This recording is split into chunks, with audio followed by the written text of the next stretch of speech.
कहानी एक काली परछाई। सूरज, सुनो ना, तुम तो चले जाते हो और मैं यहां बोर हो जाती हूं। कहते हुए शिखा ने अपना सर सूरज के कंधे पर टिका दिया। अच्छा, तुम क्या पूरे दिन घर में ही बैठी रहती हो? झूठी झूठी कहीं की। कहते हुए सूरज उसे गुदगुदी करने लगा। सच में सूरज, प्लीज तुम मुझे भी अपने साथ ले जाया करो ना। उसके गले में अपनी बाहें डालते हुए शिखा बोली। ओ मैडम, जैसे मुझे पता ही नहीं कि मेरे पीछे तुम जंगल जाती हो और वहां फोटोग्राफ्स क्लिक करती हो। कल देखे थे मैंने, कमाल की फोटोग्राफी करती हो।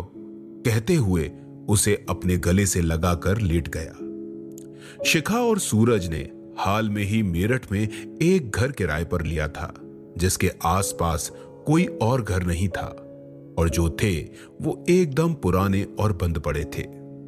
सूरज की नौकरी फॉरेस्ट डिपार्टमेंट में थी, इसलिए जंगलों के आसपास ही एक अच्छा सा घर कम कीमत के किराए पर मिल गया था। घर के पीछे ही जंगल था, जहां बड़े बड़े वृक्ष लगे थे जो उनकी बेडरूम की खिड़की से साफ नजर आते थे, जहां बैठकर शिखा अपनी कहानियां लिखा करती थी।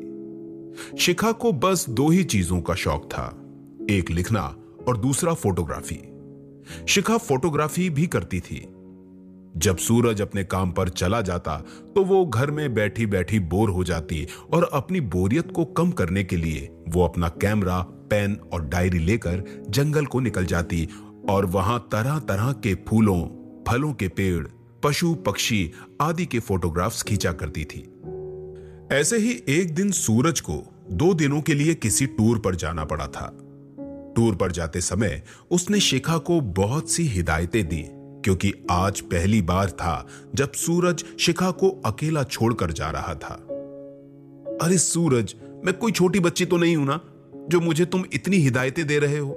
तुम आराम से जाओ, मैं अपना ध्यान खुद रख लूंगी। सूरज की हिदायतों का शिखा ने मुस्कुराते हुए जवाब दिया। हाँ मेरी प्यारी जान, मुझे पता है कि तुम अपना ध्यान खुद रख सकती हो, लेकिन फिर भी मेरा फर्ज बनता है कि मैं तुम्हें समझाऊं। शिखा का सर चूमते हुए सूरज बोला। हाँ ठीक है, मैं अपना ध्यान खुद रख लूंगी। तुम आराम से जाओ और आराम से वापस आओ। अब जल्दी से निकलो वरना तुम्हारी ट्रेन मिस हो जाएगी। कहते हुए शिखा सूरज के पास दरवाजे पर आ गई और सूरज को रवाना किया। जैसे ही सूरज रवाना हुआ, वैसे ही शिखा दरवाजा बंद करके अंदर आ ही रही थी कि वहां घर के ही गार्डन से उसे पत्तों की सरसराहट सुनाई दी, जैसे कि कोई चल रहा हो। शिखा ने चौंक कर उस ओर देखा, वहां कोई नहीं था। शिखा अपना वहम और हवा का झोंका मानकर अंदर आ गई। इधर गार्डन के ही एक पेड़ के पीछे एक काली परछाई बाहर निकलकर जंगल की तरफ भाग गई। रात हो चुकी थी। लगभग आधी रात को जब शिखा सो रही थी तो अचानक उसे दरवाजा खटखटाने की आवाज आई। अरे, इतनी रात को कौन हो सकता है? अलसाई सी आवाज में शिखा बड़बड़ाई और लाइट जलाकर बेड से उतरकर दरवाजे की तरफ जाने लगी। तभी उसे सूरज की कही हुई बात याद आई कि रात को 8 बजे के बाद कोई भी दरवाजा खटखटाए तो खोलना मत। उसने दरवाजा तो नहीं खोला, लेकिन कांपती सी आवाज में बोली, कौन है? लेकिन सामने से कोई जवाब नहीं आया। शिखा ने 2-3 बार यही प्रश्न दोहराया, लेकिन उसे कोई जवाब नहीं दिया। शिखा ने फिर इसे अपना वहम माना और वापस आकर सो गई। दूसरे दिन सुबह तैयार होकर शिखा फिर से जंगल की तरफ निकल चुकी थी। शिखा को जंगल से बहुत प्यार था। उसके डैडी भी फॉरेस्ट डिपार्टमेंट में ही थे, इसी कारण वो बचपन से ही जंगलों में घुमा करती थी। आज मौसम बहुत अच्छा था। शिखा भी बहुत खुश थी कि आज इस प्यारे से मौसम में बहुत अच्छी फोटोग्राफी होने वाली थी। घूमते घूमते शिखा ने बहुत सी फोटोग्राफ्स खींचे, लेकिन वो बहुत दूर निकल आई थी। आसमान में काले बादल छा गए थे। आज तो लगता है बहुत जोरों से बारिश होने वाली है।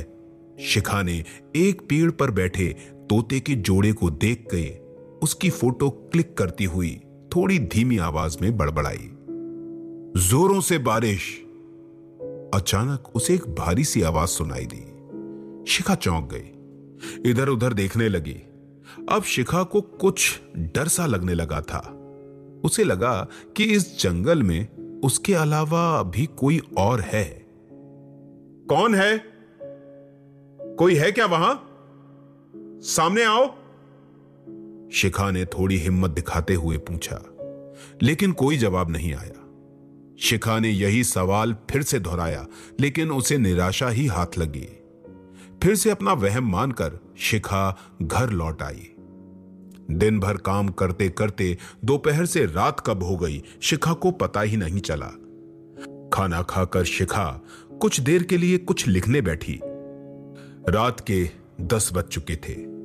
शिखा जब लिखते लिखते थक गई तो बाहर ड्राइंग रूम में आई और टीवी देखने लगी। देखते देखते अचानक ही टीवी बंद हो गई और अचानक ही चालू हो गई। जैसे ही चालू हुई, उस पर एक काली सी आकृति उभर कर गायब हो गई। शिखा जोर से चिल्लाई और वहां पड़ा रिमोट उठाकर टीवी की ओर फेंक दिया और भागकर अपने रूम में चली गई। हे भगवान, ये क्या था? काला साया? या कहीं फिर से मेरा वहम तो नहीं? लगता है प्रतिलिपि पर हॉरर स्टोरीज पढ़ते पढ़ते मैं कुछ ज्यादा ही इमेजिन करने लग गई हूं। कहते हुए शिखा ने अपने सर पर टपली मारी और बेड पर लेट गई और सूरज की कॉल का इंतजार करने लगी।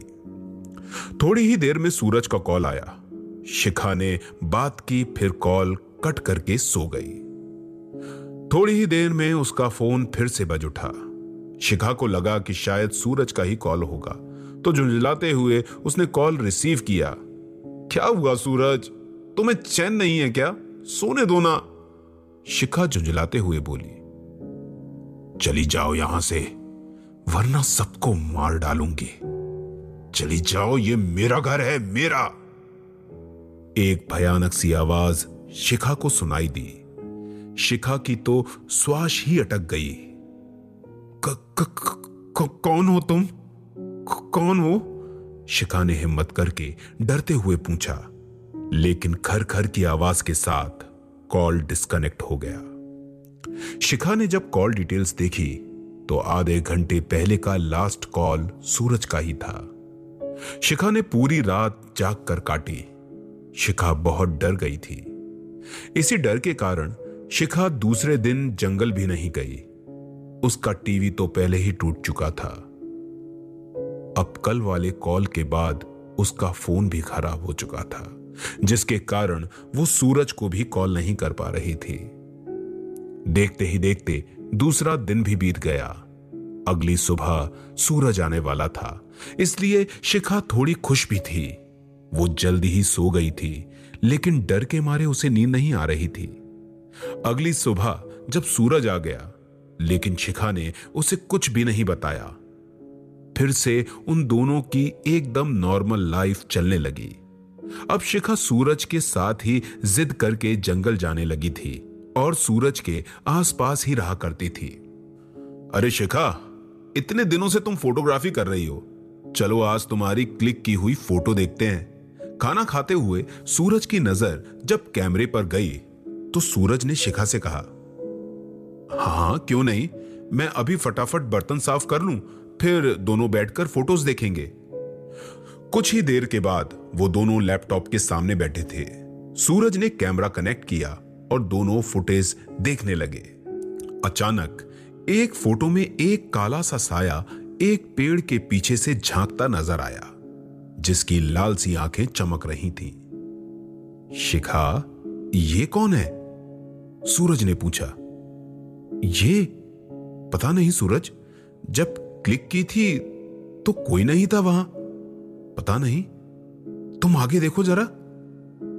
कहते हुए शिखा ने सूरज के कंधे पर सर रख लिया और फोटोज देखने लगी। अब तो शिखा की क्लिक की गई हर फोटो में वो काली परछाई नजर आ रही थी। दोनों के चेहरे पर एक डर सा भाव उमड़ आया था। शिखा, तुम चिंता मत करो, मैं कल ही डिपार्टमेंट से बात करके पूरे जंगल में तलाशी के लिए कहूंगा। अब चिंता मत करो और सो जाओ। कहते हुए सूरज ने शिखा का सर सहलाया और वो दोनों सो गए।